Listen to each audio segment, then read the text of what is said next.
on all available information.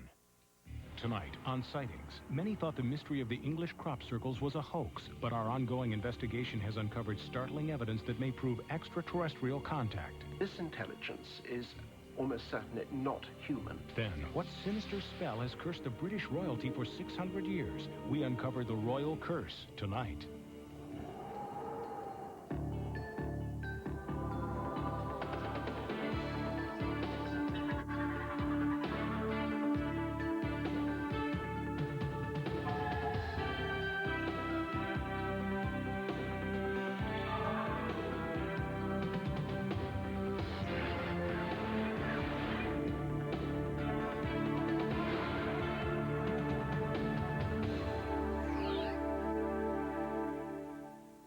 Welcome to Sightings. I'm Tim White.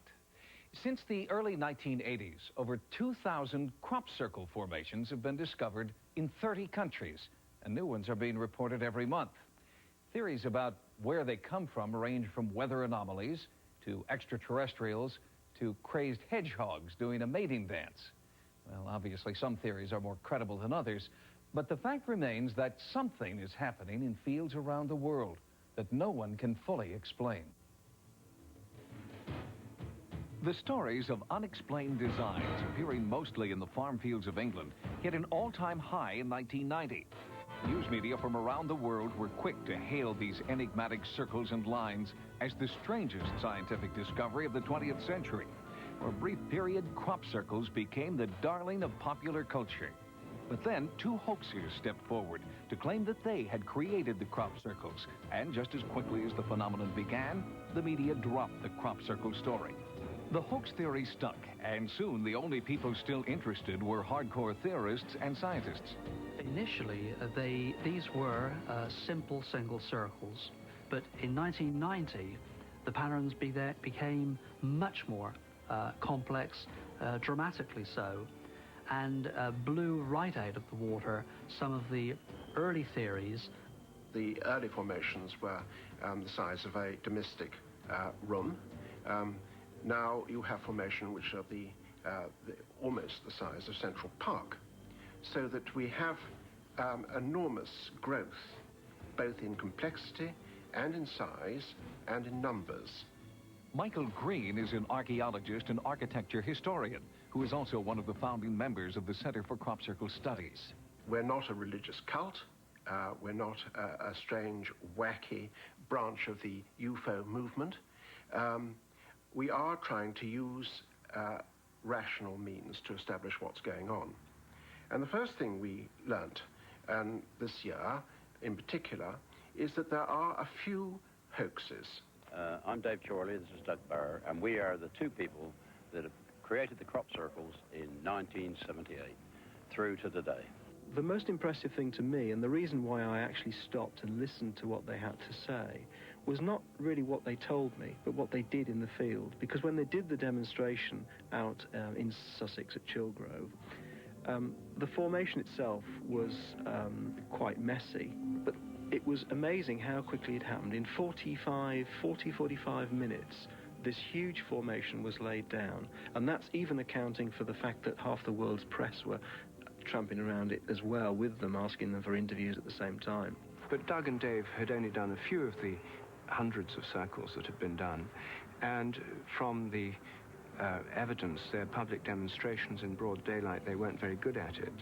But no one really knew what hoaxers could do and what they couldn't do. And so I thought, well, here's an ideal opportunity for a scientific experiment, and the best way to do it is through a competition. Biologist and author Rupert Sheldrake did organize a competition held earlier this year. The challenge was to see if anyone could create crop circles that could not be identified as hoaxes. The circles were made at night, and the next day, the contest winners demonstrated their techniques. What we found was that the standard of artificial circle making was much higher than most people had expected. These people could do very well.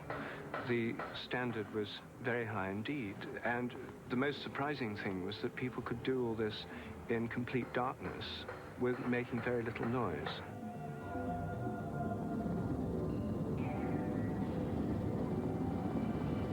I I flew the site the next day, and the aerial pictures that we took show some of the centers of these formations displaying exactly the characteristics that the genuine circles have displayed, and exactly the characteristics that many of the experts have said couldn't be done by people.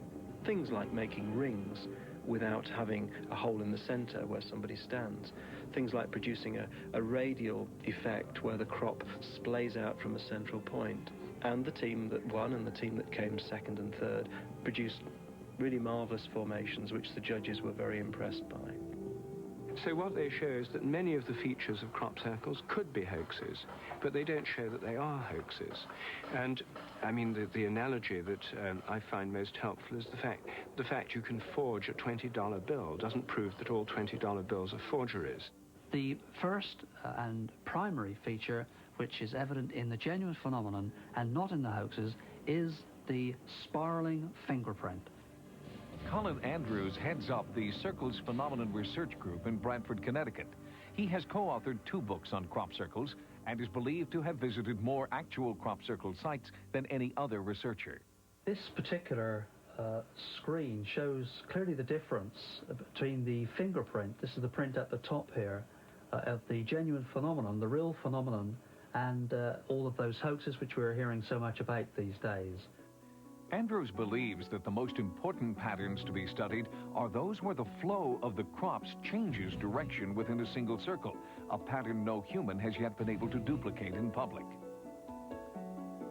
I think the single most convincing argument for a real phenomenon and against the hoax are the effects that the phenomenon are having upon the plants themselves.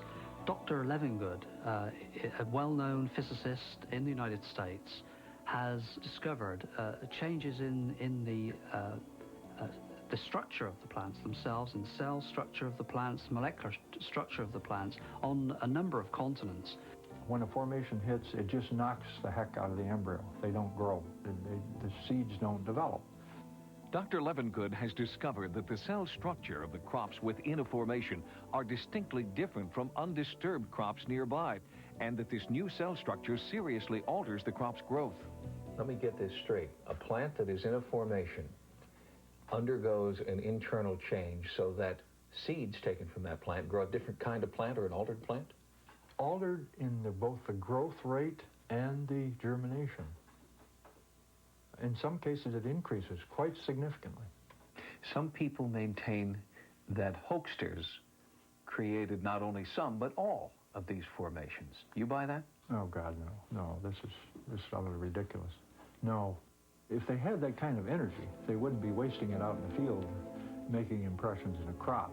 It'd be a new kind of energy distribution, let's say, that I have never heard of.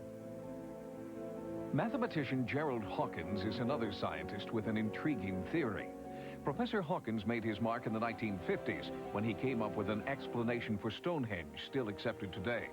Now, Hawkins has devised a mathematical formula relating the crop circles to the notes of a musical scale. Help us understand that. You're not suggesting that because there's a relationship between the ratios of the crop circles and the ratios of musical tones that you can somehow play the crop circles. I'm not saying that the crop circles are musical. I'm saying that they follow the same mathematical law as the major diatonic scale. No natural physical process that we know will generate the diatonic scale, which is, of course, the white notes on the piano. Therefore, the only theory that we can put forward is that it's done by human beings. It's all a hoax. But they're clever hoaxes, and if it's not a hoax, then we have a major scientific problem on our hands. Professor Hawkins has studied the ratios of the sizes of crop circles and found the same ratios between notes in the diatonic scale. If the music doesn't seem listenable, then it seems to imply there's something beyond music being communicated here. Yes, it could be a copyright insignia of the primary hoaxes or the crop circle makers, and perhaps they may use this later for further information transmission. But I'm not going to predict what crop circle makers will do next. Dr. Hawkins, you're implying that if even one of the crop circles is not the work of the hoaxer, that science will have to rethink everything? I'm afraid so. You only need one in this case, and you have a mystery. What, of course, stands out clearly now is that we have the uncomfortable fact that this intelligence is almost certainly not human. And this is where people become extremely nervous. The media becomes very nervous. The press becomes extremely nervous. They don't like mysteries like this. One of the reasons that some thinkers have thought might be behind this is the position of the Earth in terms of the terrible damage that is being done by man. Could we be dealing with something which is trying to warn us? Either it's very skillful hoaxers with a tremendous sense of humor, or it's some non-human intelligence that's completely off the scale of anything that we've contemplated so far. But if they are communications of Gaia or nature or aliens or whatever, if they're communications of some kind from a non-human source, it's not quite clear what they're saying. Their main message so far seems to be, watch this space. Are we any closer today to unraveling the mystery of what or who created the crop circles? Joining me now is George Wingfield, Director of Field Research and founding member of the Center for Crop Circle Studies in London, England. George, welcome to Sightings. Hello, Tim. The crop circles have changed over the years. The shapes have changed, the number have changed. Have you learned anything from those directions? There's no doubt at all that these are of some sort of intelligent origin, and this appears to be non-human. What do the circles seem to be leading toward? I think they are leading us towards an understanding of some other level of intelligence which is not human.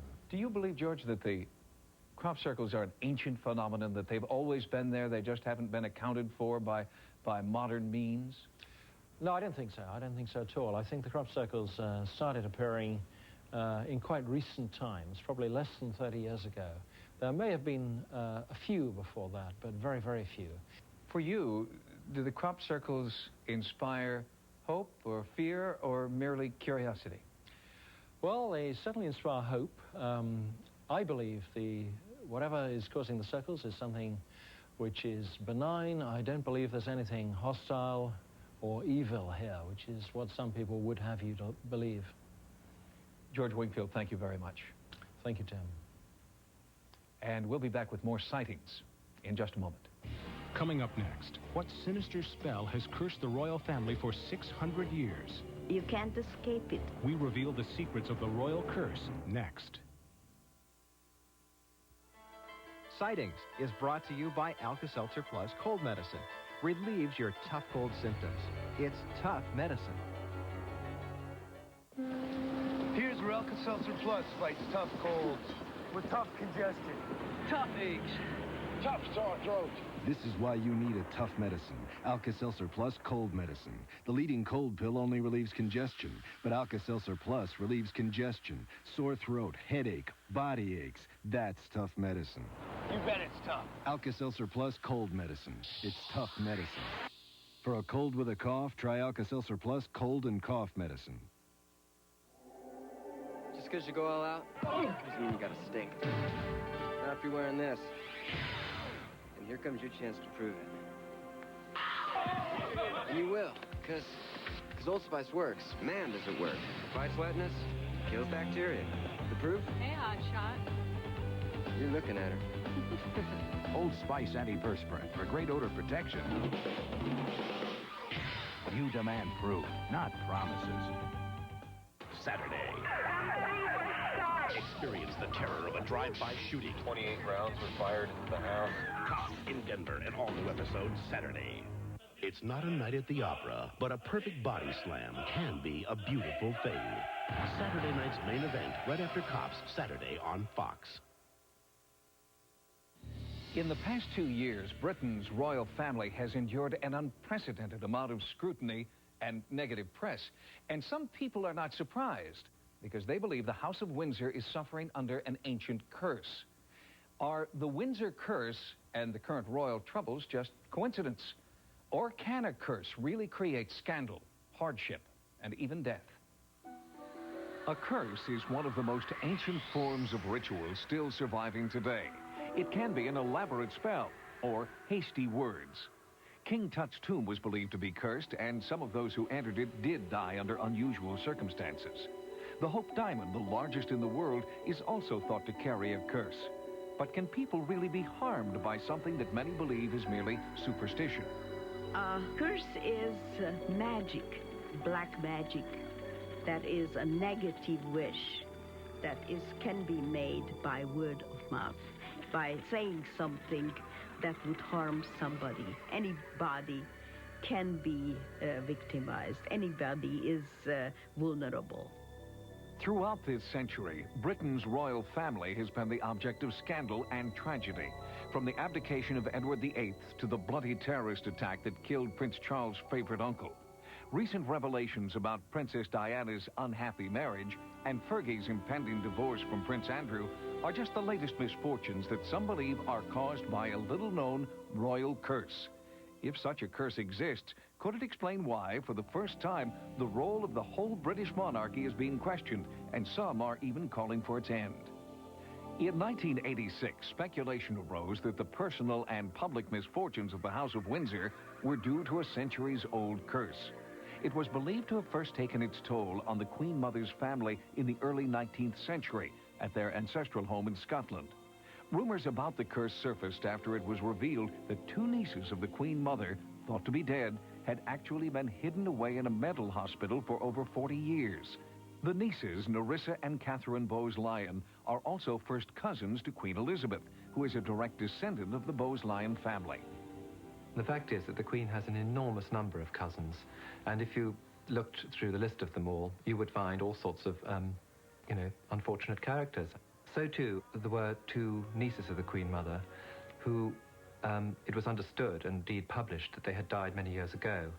And what happened was that they were born mentally deficient. What actually happened in 1986 was that both these women were alive and well at this stage. It is not known whether or not the Queen Mother knew about their existence. It was a scandal at the time because it left a tarnished image on the woman that was otherwise known as the nation's favourite granny. The origin of the royal curse is believed to date back to the 17th century and Glamis Castle in northeastern Scotland. Glamis is the ancestral home of the Bowes-Lyon family. Here in the 1600s, the Lord of Glamis Castle made an error in judgment that many believe the current royal family is still paying for. One of these stories is a result of the feud that existed between the Ogilvy and the Lindsay family. And the story says that a group of Ogilvys were fleeing from the Lindsays and came to Glamis and asked for shelter. And the story says that what he did was to give them shelter in a small room in the thickness of the wall, but then he closed them in, and eventually that room was walled up, and of course they died a terrible death. The Ogilvys were entombed in Glamis Castle for over 100 years. When their chamber was finally opened in the 1700s, a grisly discovery was made. They had been so desperately hungry before they died that they'd even got to the stage of eating their own limbs. At least one of the skeletons had his teeth around his forearm. Some believe that when the wall came down, a curse was let loose upon the residents of the castle, a curse conjured up by the murdered members of the Ogilvy clan. The first manifestation of the curse is thought to have occurred in 1821, with the birth of the then Earl's firstborn son, Thomas Bowes-Lyon, the great-great-great-uncle of Queen Elizabeth. He was a, if you like, a hybrid between Quasimodo and Phantom of the Opera. His entire body was covered with hair, almost like an ape. He had no arm, well, very small arms and very small legs. And when his father, the 11th Earl, saw his son and heir, he was so horrified that he banished him from his sight. And the story even goes that he lived to be 100 years old, which would mean that he was still alive in 1921. There is a sort of infamous story about the Glamis monster, but frankly, I don't know anything about it. I mean, as far as we are concerned here at Glamis, it simply never happened. The curse of Glamis Castle has never been openly discussed by the royal family. Any discussion about the curse is vigorously denied by anyone employed by the family. The family take very strong exceptions to that particular story. And again, as far as they're concerned, it's a load of rubbish. It is interesting that it's the way to get a very, very frosty royal look is if you mention this monster and any story about it in the presence of the Queen Mother or any of her immediate family. They've never actually commented on the story on the record. But when the Queen Mother's biographer, James Wentworth Day, went to interview Countess Granville, the Queen Mother's sister, in 1967, shortly before her death, she simply turned around and said that she was never allowed to discuss this, and her father and grandfather had point-blankly banned them from discussing it. If a society is strongly believing that curse can affect you, then it must, by its very nature, affect. You can't escape it. You give in.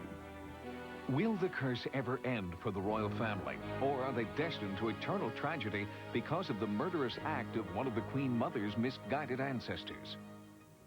Some historians suggest yet another possible reason for the royal curse. At Glamis Castle in 1537, Lady Glamis, the beautiful widow of the 6th Earl, was accused of being a witch. She was burned alive, and ever since her death, strange supernatural phenomena have plagued the castle. Coming up next, does the cousin of the Loch Ness Monster lurk in the depths of Lake Champlain? Swings his entire body around and lifts his neck and head out of the water entirely. I've got the worst cold a human being ever had. I've got a major presentation tomorrow. I've got to rest, and I'm out of NyQuil. I could take these, but I'd still be up all night coughing, which means I'd be a wreck for the presentation, which means I could get fired. But what am I going to do? Go next door like an idiot and ask? Could I borrow a cup of NyQuil? Once you know what NyQuil can do, nothing else will do.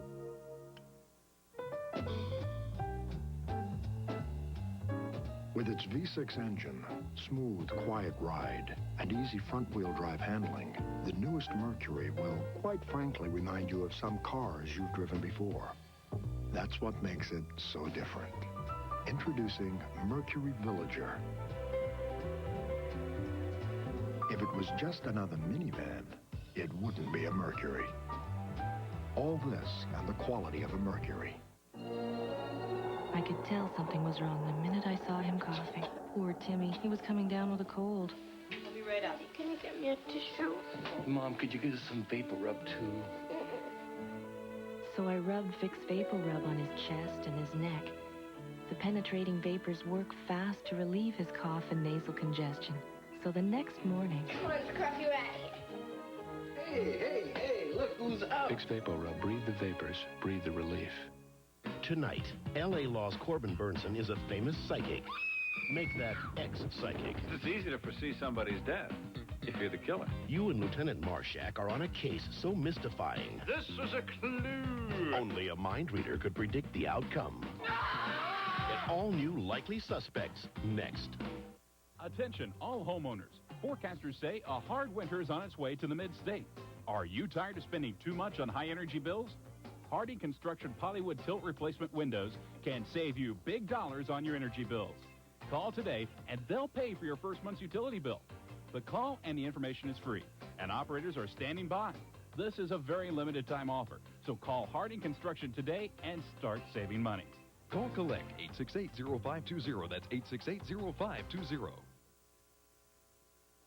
On a recent special edition of Sightings, we reported on Operation Deep Scan, the latest scientific search for proof of the existence of the Loch Ness Monster.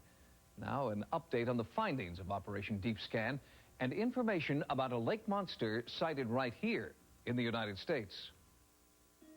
Operation, the most comprehensive and sophisticated search of Loch Ness to date, did come up with an important new sighting. Using sonar, an unexplained creature of large proportions was tracked through the murky lake for more than 2 miles. Sightings of a similar nature have also occurred in Lake Champlain, along the New York-Vermont border. Recently, increased attention has been focused on the lake after 3 separate eyewitnesses captured video of what they believe is Champ, the Loch Ness Monster's American cousin.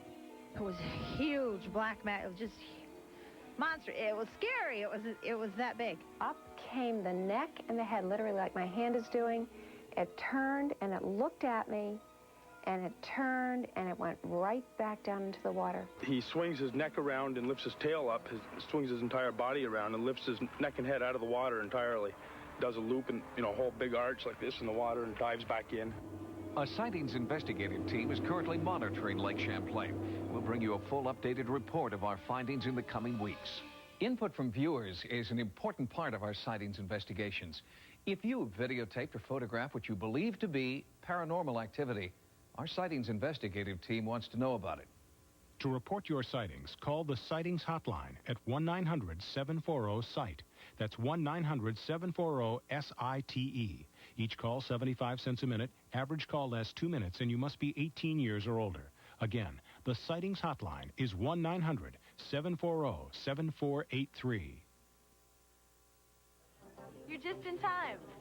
If you hurry to Red Lobster, you can get one of our 3 new trios. Enjoy it. Thanks. Like our seafood trio, sweet snow crab, shrimp, scampi, and broiled fish. It's just $9.99. So good. We've also got a big new shrimp trio and a new mixed grill. 3 trios you'll love for just $9.99. So hurry in for something great. Tonight at Red Lobster. Forget about tug of war with your pantyhose. Nothing's more fitting than Legs Classics. Cleaning toilets is a lousy job, so I invented 2000 Flushes Blue to help you. It's loaded with detergents, cleans and deodorizes automatically, up to 4 months. Try my 2000 Flushes Blue. Cleans your toilet with every flush. Oh, Jeff, not feeling good, hon. When Jeffrey catches a cold, we see the pediatrician. I love my pediatrician. He's my dad. He recommends Dimetap Elixir. Doctors have recommended the Dimetap brand over 200 million times. It relieves sneezing, nasal congestion, runny noses. And Jeffrey really likes the great taste. Doctors recommend Dimetap for their families and yours. We have a live-in doctor. He recommends Dimetap Elixir. On the next Sightings, from the newly accessible Russian Republic, startling eyewitness evidence of bizarre extraterrestrial contact. And then, a special update on the Iceman. What ancient secrets has he revealed on the next Sightings? Join us next time for new investigations into the unexplained. For Sightings, I'm Tim White. The world's top wrestlers battle for championship gold on Saturday night's main event, right after Cops. It's a night of crime and punishment, hosted by Al Bundy. Tomorrow, coming up, a renowned psychic is murdered. Who did it, and why didn't he see it coming? Everything you need for the holidays. All you have to do is add the relatives. Save room for Grandma's pie. What a beautiful centerpiece, Martha. Why, thank you, Rose. Okay, everybody sing. Over the river and through the woods to Grandma. Santa's little helpers are shining up some holiday specials at Hayes Mitsubishi. That's right, Santa. How would you like to have this beautiful new 93 Eclipse as an early present this holiday season? At Hayes Mitsubishi, we're making it easy. For only $97.88 and nothing down, it can be your special holiday gift to yourself. Hayes Mitsubishi does it right. Oh, we'll donate $25 for every new car sold to Tennessee's children in foster care. The magic of the season is right here in Nashville. Visit Santa from 10 to 9 Monday through Saturday and from 12:30 to 6 on Sundays starting November 20th at the Mall at Green Hills.